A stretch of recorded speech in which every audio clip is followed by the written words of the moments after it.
تو بھوک سے نفس کی تہذیب ہوتی ہے، بھوک سے خواہشات نفس مٹتے ہیں، آرزویں کم ہوتی ہیں۔ اس لیے ہمیں بالخصوص جوانی کی عمر کے اندر نوجوانوں کو کثرت کے ساتھ روزے رکھنے کی تلقین کرنی چاہیے، تاکہ وہ اپنی اس عمر کو، اپنی جوانی کو کہیں غلیظ نہ کر بیٹھے اور اپنی جوانی کے تقدس کو، عصمت کے جوہر کو کہیں برباد نہ کر بیٹھے۔ یہ سب سے قیمتی سرمایہ ہے کسی شخص کا کہ اس کی عصمت کا جوہر پاکیزہ رہے۔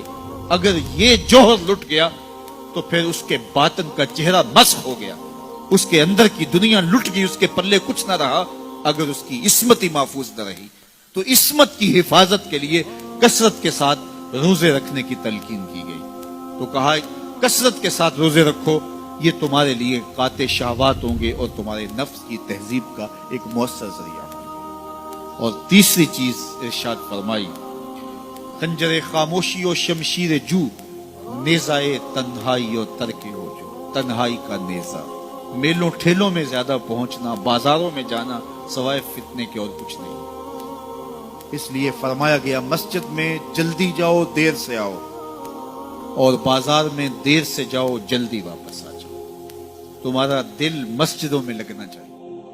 دین کی بات پھیلانا صدقہ جاریہ ہے۔ ثواب کی نیت سے ویڈیو کو شیئر ضرور کیجیے۔ جزاک اللہ۔